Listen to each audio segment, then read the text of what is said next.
Amados irmãos, amadas irmãs, um bom dia para todos nós, uma excelente manhã de terça-feira. Estamos aqui iniciando o nosso momento do Evangelho Diário. Estes breves minutinhos que nos reunimos aqui diariamente para juntos, em um só pensamento e em um só coração, refletirmos os doces ensinos de Jesus, as palavras do Evangelho segundo o Espiritismo e unindo tudo isso com a nossa amada obra 50 anos depois. Meus irmãos, eu já estou aqui com a minha obra do meu lado, para hoje a gente dar continuidade no capítulo 6 desta obra. Eu convido a todos os irmãos que aí estão presentes também com a sua obra, a estarem com ela do seu lado, pois nós estamos neste momento iniciando esses minutos tão preciosos que cuidamos da nossa alma, que acolhemos em nosso coração a palavra de esperança, de consolação e de conforto. E para este momento, vamos convidar a Jesus para estar presente aqui conosco. Vamos convidar ao Mestre Nazareno para que ele possa abençoar o nosso dia, para que Jesus possa conceder forças a todos os irmãos que passam por um momento difícil, que Jesus possa abençoar e iluminar as portas de um novo emprego para aqueles irmãos que estão neste momento desempregados, que estão neste momento sem um labor diário. Que Jesus possa abençoar com uma tarefa, com um emprego, para reconstruírem a vida. Vamos pedir também para Jesus abençoar a todos os nossos irmãos que se encontram neste momento nos leitos dos hospitais. Para todas as mãezinhas que zelam pelos teus filhos que ali se encontram. Para todos os familiares que se encontram com o coração apertado, pois alguém que tanto ama está enfermo. Que Jesus possa conceder muita força a todas as almas. Que Jesus possa conceder o teu amparo a todos os corações que necessitam, hoje e sempre. Pois com o amor e com a força de Jesus, nós conseguimos caminhar passo a passo nesta jornada terrena. Meus amados irmãos, com essas palavras, hoje nós iremos iniciar aqui nosso momento do Evangelho Diário. Meus irmãos, hoje nós estamos no capítulo 6. Estamos encaminhando já para o final deste capítulo e lembremos que assim que adentrarmos no 7, já estamos aí meiando a obra.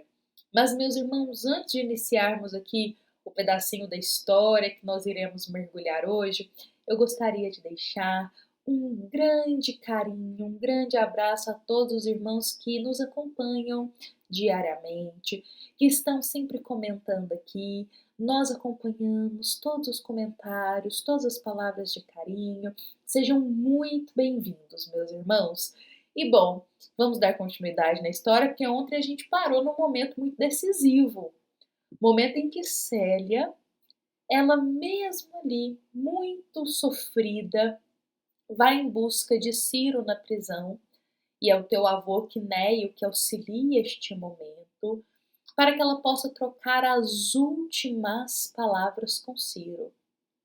Então hoje será o dia que nós veremos o último diálogo entre Célia e Ciro, porque faltam poucos dias para Ciro e Nestório serem conduzidos até a morte do corpo físico, nas arenas romanas. Nós veremos isso mais à frente, mas este é o momento do último diálogo entre eles. Talvez Célia ainda carregue no coração aquela esperança de poder rever outras vezes o teu amado. Mas Ciro, ele já carregava a certeza de que os teus dias finais estavam chegando. E isso fica claro para todos nós, porque quando ela chega na prisão, ela se depara com Ciro e Nestório quase desfigurados, tamanha magreza, os maus tratos, a condição desumana que eles se encontravam. Ciro, ao olhar para Célia, ele dirá: Célia, minha querida, como você pode se deixar levar pelo sofrimento dessa forma? Porque não apenas Ciro ele estava abatido, mas Célia também estava. Só que aí nós temos dois tipos de abatimentos diferentes, digamos assim.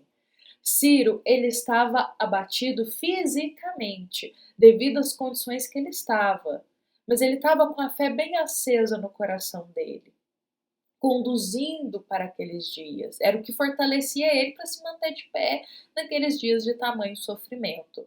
Agora, do outro lado, nós temos Célia. O abatimento dela primeiro estava na alma.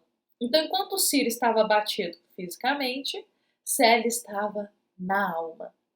E lembra que ontem eu comentei, meus irmãos, que é como se imaginássemos Célia sem uma vitalidade, sem aquela força, apática. E quando Ciro olha nos olhos de tua amada, ele dirá: Célia, como você se deixou chegar nesse ponto do sofrimento. Olha a condição que você está. Lembra de Jesus. Pensa em Jesus. Extrai forças para esse momento. E é neste instante que Ciro ele vai partilhar com Célia um sonho que ele teve na noite anterior. Um sonho em que um espírito amigo irá avisar a Ciro que os dias finais dele estão chegando, que é o momento dele se preparar para o martírio final, o momento que toda a fé dele será colocada à prova e que ele retornará para o plano espiritual. E justamente eu achei interessantíssimo e de grande ensinamento para todos nós uma fala desse espírito amigo no sonho que Ciro teve. A gente encontra esse diálogo lá na página 112 da versão do livro que eu compartilhei aqui com vocês, da obra. Esta alma, este espírito tão querido, ele irá dizer para Ciro: Ciro, breve baterás estas portas, livre de qualquer laço dos que ainda te prendem ao corpo perecível. Manifesta a tua gratidão a esse Pai de misericórdia que te concede tantas graças. Mas não penses em repouso quando as lutas apenas começam. Meus irmãos, eu achei de uma delicadeza de ensinamento essa frase que o bom espírito irá dizer no sonho para Ciro, porque olha o que ele diz: Ciro está enfrentando provas incontáveis nessa existência. Ele foi separado da família, ainda quando ele era pequenino. Depois que ele foi separado da família, ele foi vendido como um escravo. E ele trabalhou como escravo por longos anos de sua vida. Foi privado de certos conhecimentos, de se desenvolver intelectualmente. Foi privado do carinho da família. Já pensemos nós, separados da nossa família, privados do contato com aqueles que tanto amamos, ainda em condições desumanas, que eram as condições que os escravos viviam naquela época. Nós estamos falando aqui do ano 131. Pois bem, meus irmãos, Ciro enfrentou muita coisa, muita coisa. E quando ele conhece os ensinos de Jesus, ele se entrega profundamente. Então nós temos aí na vida de Ciro não apenas essas provas que ele vem passando, mas também um momento em que ele encontra-se com Célia, ele firma um amor profundo, um amor mais elevado, um amor nobre e puro, mas ele não pode viver esse amor com ela, pois naquela época era inadmissível que um escravo namorasse ou casasse com alguém da nobreza romana. Eles ainda tinham essa visão um pouco equivocada, essa visão preconceituosa ainda, uma visão muito preconceituosa, pois afinal todos somos iguais. Todos somos iguais. O mesmo sangue que corre na minha veia, corre na veia de todos os irmãos. Todos somos iguais. A nossa forma é diferente, mas por dentro somos todos iguais. Então não há diferenças entre nós, eu estou dizendo aqui para nutrir tal preconceito como esse, de que um por ter este nome é mais nobre que o outro, um por ter essa forma física é mais nobre que o outro, um por vir de uma família X merece mais méritos do que o outro. Não. Não sabemos que isso é uma coisa inventada da vida material mesmo, da terra ainda, desse mundo de provas e expiações, porque para Deus todos os filhos têm o mesmo peso na balança. Todos os filhos são amados da mesma forma. Para Deus os filhos são iguais, amados do mesmo jeito. E aí nós temos aí uma prova que Ciro vai enfrentar, que por ele ser escravo, ele naquela época tinha esse preconceito que ele não poderia se relacionar com Célia.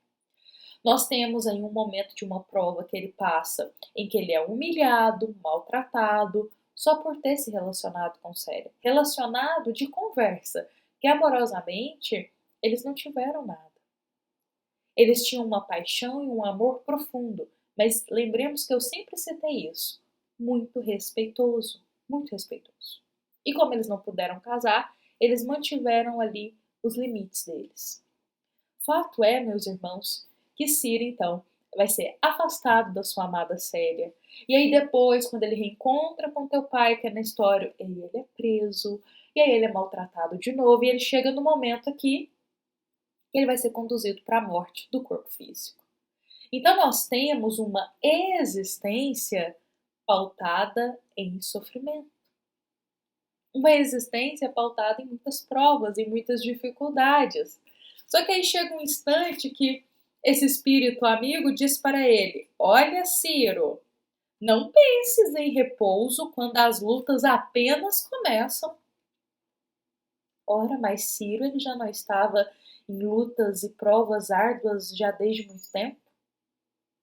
Não estava? E aí esse espírito amigo não diz: olha, não vai ter repouso para você. As lutas estão apenas começando.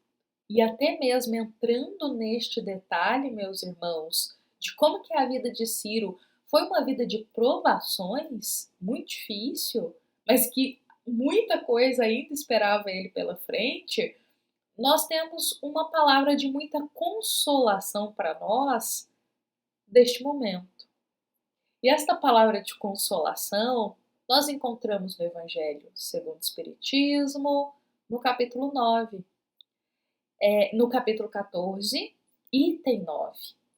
Lá nós teremos a seguinte fala para gente: Deus não dá prova superior às forças daquele que a pede. Ele só permite as que podem ser cumpridas. Deus não concede uma prova superior às forças daquele que pede. E ele só permite aquelas que podem ser cumpridas, realizadas, que vão conseguir ser suportadas. E isso nos traz uma consolação para o coração, porque pensemos, o que passamos hoje é porque Deus ele confiou que temos força para aguentar. Temos forças para suportar. Se um sofrimento chegou, uma dificuldade, uma expiação e uma prova, é porque Deus ele sabia, dentro do nosso planejamento reencarnatório, que temos a força de passar por isso. E mais abaixo, ainda nessa passagem, é nos dito: as provas mais rudes, ouve-me bem, são quase sempre indício de um fim de sofrimento e de um aperfeiçoamento do espírito, quando aceitas com pensamento em Deus. Então vejamos só.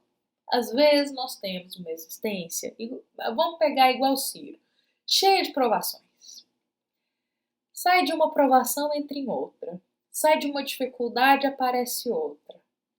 Estamos constantemente com o nosso espírito de esperança e de força ativo para conseguirmos nos manter de pé na existência. E aí, são tantas provas, são tantas dificuldades, e aí o Evangelho nos concede uma palavra de esperança que, olha, as provas mais rudes, aquelas mais difíceis, são quase sempre um indício de um aperfeiçoamento para o espírito.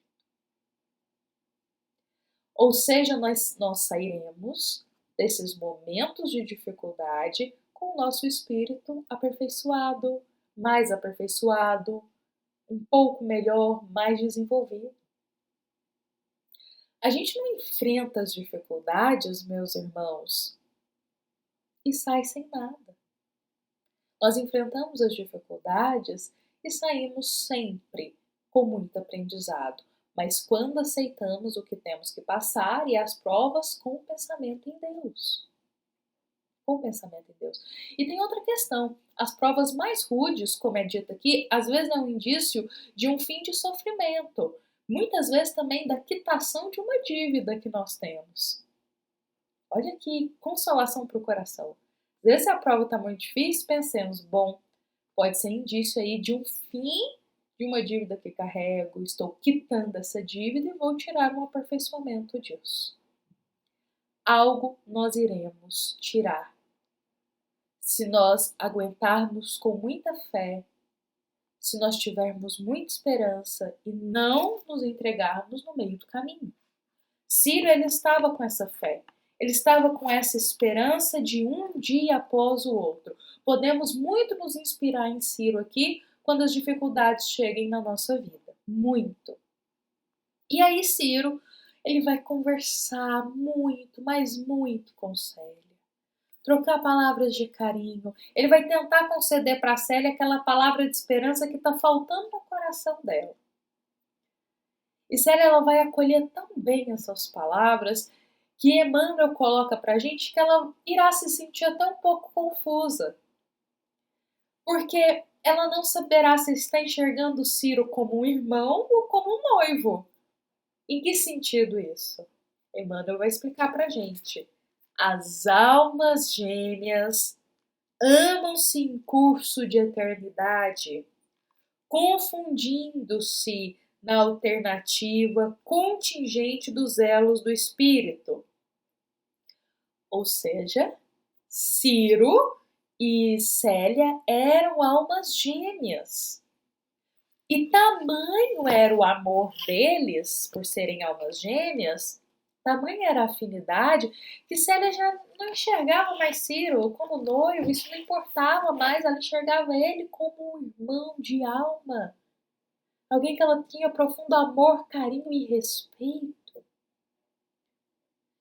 Meus irmãos, eu acho até interessante que a gente converse um pouquinho aqui sobre essa questão de almas gêmeas. Por muito tempo nós compreendemos equivocadamente sobre almas gêmeas. A nossa visão, talvez pelas mídias, talvez pelo que a gente já ouviu por aí, a nossa visão é de que almas gêmeas é sempre um casal que foi feito um para o outro e vivem aquele amor perfeito. Aquele amor sem defeitos, aquele amor que a gente só vê nas telas da televisão, não é mesmo? Então a gente ainda tem essa visão de que alma gêmea é aquele casal, o amor é perfeito, perfeito. Não passam por nada, é só romantismo. Feitos um para o outro. Mas, meus irmãos, talvez essa visão foi algo criado pelas mídias e desenvolvido em nós, porque na verdade a doutrina espírita nos explica outra visão de alma gêmea. Olha, por isso que eu sempre digo um adendo que a gente encontra no Evangelho segundo o Espiritismo, que nos diz assim, uma passagem: Espíritas, amai-vos, eis o primeiro ensinamento. Instruí-vos, eis o segundo mandamento. Pois bem, meus irmãos, instruir. buscar esclarecimento. Quando nós buscamos esclarecimento na doutrina espírita, o nosso olhar se expande para muitos temas que antes a gente tinha de forma muito rasa. E a doutrina espírita, quando a gente vai estudando, aprofundando, nos explica que essa visão de alma gêmea como um amor romântico perfeito entre um casal, criados um para o outro, não existe. Essa não é a concepção mais exata, mais adequada para compreendermos almas gêmeas. Nós temos a explicação disso no Livro dos Espíritos. Nós temos a explicação disso no livro O Consolador. Muitas obras nos esclarecem esse tema. E nos esclarecem o seguinte: que seria inadmissível Deus ter criado dois espíritos para viverem sempre juntos, como almas gêmeas, almas perfeitas, espíritos perfeitos, que vão caminhar sempre juntos. Não. Nós fomos criados por Deus individualmente. Não fomos criados por Deus em pares. Olha como que isso é importante. A gente não foi criado por Deus com um par perfeito nos esperando. Não. Como alguém para nos completar. Não. Fomos criados por Deus individualmente. Completos já, meus irmãos. E aí, lá no livro, vou trazer aqui o livro Consolador, vou até mostrar pra gente. Este livro aqui, O Consolador. Livro ditado pelo Espírito Emmanuel, psicografado pelo nosso amado Chico Xavier. É um livro só de perguntas e respostas. Neste livro nós vamos encontrar uma nota no final da obra. E essa nota irá nos esclarecer lá a questão 298 do Livro dos Espíritos, que vem nos falar sobre alma gêmea, será que isso existe? Será que existem almas que devem se unir por toda a eternidade? Então ele vai trazer essa questão para a gente e vai nos explicar que, olha, a teoria das metades eternas é apenas uma figura da união de dois espíritos simpáticos. É só uma expressão de linguagem, usada muitas vezes vulgarmente. Por isso, não devemos tomá-la ao pé da letra. Meus irmãos, quem gostar, quem decidir ler um pouquinho mais desse tema, pode aprofundar aqui na nota final do livro Consolador. Mas com as minhas palavras eu vou tentar explicar um pouquinho aqui para nós o que é dito aqui.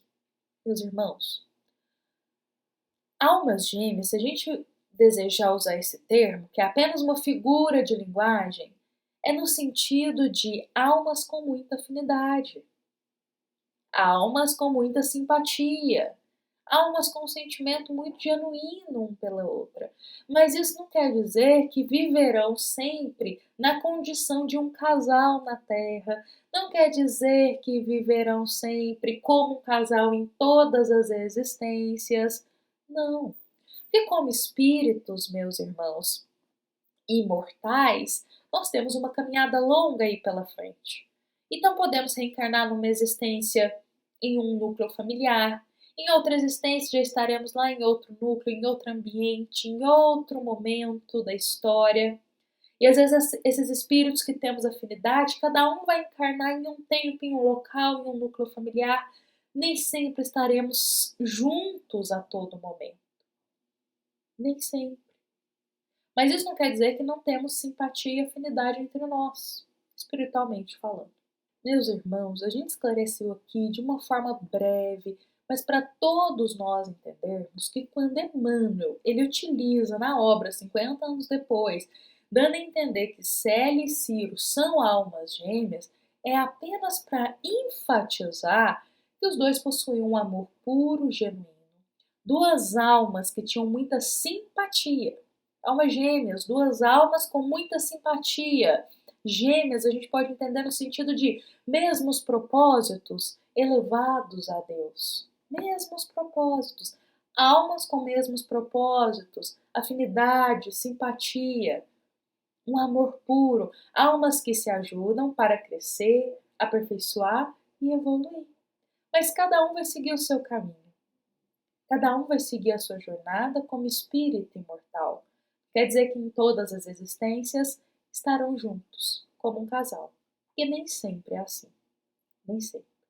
Então, todos nós, meus irmãos, podemos ter aí ao longo da nossa jornada como espíritos imortais, outros espíritos que possuímos extrema afinidade, mesmos propósitos que nos ajudam a crescer e evoluir, que utilizamos o termo são almas gêmeas no sentido de profunda simpatia, amor e carinho. Mas não utilizemos, meus irmãos, o termo alma gêmea no sentido vulgar da palavra de achar que é um amor eterno de um casal, criado um para o outro, porque seria inadmissível pensar que Deus cria os espíritos em pares, um para o outro, e só dá certo se for esse com esse. E não. Nós sabemos que em cada existência nós estamos em um núcleo familiar diferente, em uma condição diferente, então tudo vai mudando de acordo com o que precisamos aprender e com qual espírito precisamos aprender.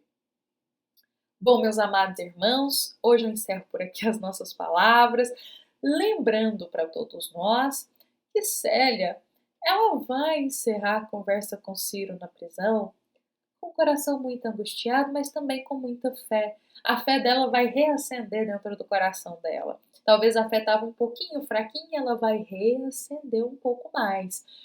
Então Ciro irá dizer que ele jamais vai esquecer ela, que o amor que ele tem por ela é um amor eterno, um amor puro, e que ele ainda voltará para estar de novo com ela. Não importa como, ele ainda voltará. E assim o encontro deles termina.